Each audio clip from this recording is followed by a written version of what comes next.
Hello friends, मैं प्रदीप स्वागत करता हूं आप सभी का अपने यूट्यूब चैनल पर। फ्रेंड्स, जब भी आप steel authority of India limited यानी कि सेल के लिए रजिस्ट्रेशन करते हो तो रजिस्ट्रेशन के अंत में आपको कुछ डिक्लेरेशन एग्री करना पड़ता है। तो रजिस्ट्रेशन के टाइम उस डिक्लेरेशन को ना तो आप पढ़ना और ना ही आप समझने का कोशिश करते हो। बिना पढ़े बिना समझे आप उस डिक्लेरेशन को एग्री कर देते हो, या आप ये कह सकते हो कि आपको वो डिक्लेरेशन एग्री करना ही पड़ता है, क्योंकि इसके सिवा आपके पास और कोई ऑप्शन नहीं रहता है। तो उस टाइम आप उस डिक्लेरेशन को तो एग्री कर देते हो, लेकिन क्या आपको पता है कि सेल आपको उस डिक्लेरेशन में क्या क्या एग्री करवाता है?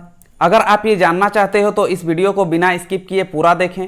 साथ ही अगर आज का ये वीडियो आपको इन्फॉर्मेटिव लगे तो सब्सक्राइब करके जुड़े रहें हमारे साथ। चलिए स्टार्ट करते हैं। जब आप सेल के लिए रजिस्ट्रेशन करते हो तो सबसे पहले आपको पर्सनल डिटेल्स, उसके बाद कॉन्टैक्ट डिटेल्स फिल करना पड़ता है। इसके बाद आपको अपना फोटो और सिग्नेचर अपलोड करना पड़ता है, और सारे डिटेल्स फिल करने और अपलोड करने के बाद डिक्लेरेशन एग्री करने के लिए कहा जाता है। बिना डिक्लेरेशन एग्री किए आपका रजिस्ट्रेशन कंप्लीट नहीं होता है। तो चलिए आपको सारे डिक्लेरेशन एक एक करके बताते हैं। पहला डिक्लेरेशन है, I am aware that one time registration is not an application to any examination और recruitment and it is just collection and registration of information in advance. तो पहला डिक्लेरेशन में आपसे ये एग्री करवाया जाता है कि मैं इस बात से सहमत हूँ या जागरूक हूँ कि ये जो वन टाइम रजिस्ट्रेशन है वो किसी परीक्षा या किसी भी भर्ती का एप्लीकेशन नहीं है।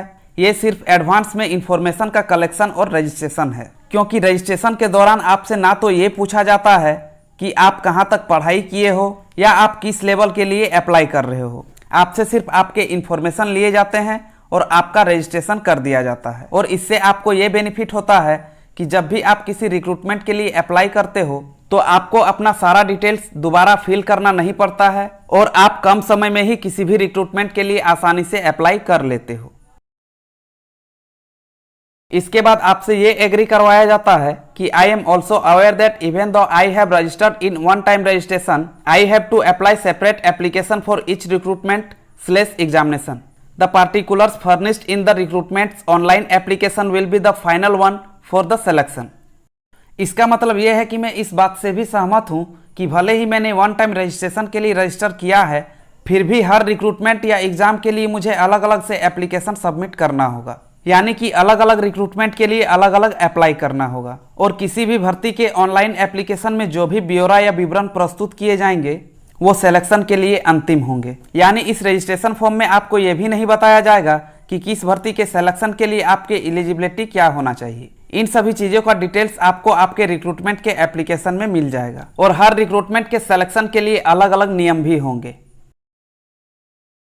इसके बाद आपसे ये एग्री करवाया जाएगा कि I certify that I do not have more than one registration in one time registration.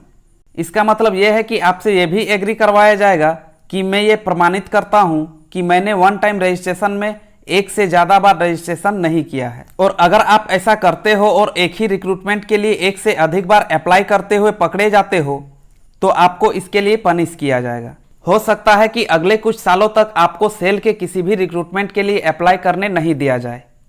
इसके बाद आपसे ये एग्री करवाया जाएगा कि I hereby declare that all the particulars furnished by me in this application are true, correct and complete to the best of my knowledge and belief. I am also aware that my candidature is liable for cancellation in the event of any information being found false or incorrect or ineligibility being detected before or after the examination. My candidature will be cancelled. इसका मतलब मैं ये घोषित करता हूँ कि इस application में मेरे द्वारा जो भी विवरण प्रस्तुत किए गए हैं वे सभी विवरण सच हैं, सही है और मेरे सर्वोत्तम ज्ञान और विश्वास से परिपूर्ण है। मैं इस बात से भी सहमत हूँ कि मेरे द्वारा जो भी इंफॉर्मेशन दिए गए हैं उनमें से अगर कोई इंफॉर्मेशन झूठा या गलत पाया जाए तो उस स्थिति में मेरी उम्मीदवारी को रद्द कर दिया जाए, और एग्जामिनेशन के पहले या बाद अगर मुझे अनुचित पाया जाए तो भी मेरी उम्मीदवारी रद्द कर दिया जाए। इसमें सेल का कोई दोष नहीं है। उम्मीदवारी रद्द करने का सारा जिम्मेदारी मेरा है। तो आप इस बात को जरूर से जरूर ध्यान दें कि सेल के किसी भी भर्ती के लिए आप तभी अप्लाई करो जब आप उस वैकेंसी के लिए एलिजिबल हो। आज के इस वीडियो में बस इतना ही। अगर आज का ये वीडियो आपको पसंद आया हो तो लाइक करें और अपने फ्रेंड्स के साथ शेयर जरूर करें। चैनल पर नए हो तो सब्सक्राइब करें और नोटिफिकेशन बेल को दबा के ऑल को सेलेक्ट कर दें ताकि इसी तरह के इन्फॉर्मेटिव वीडियो का नोटिफिकेशन आपको मिलता रहे।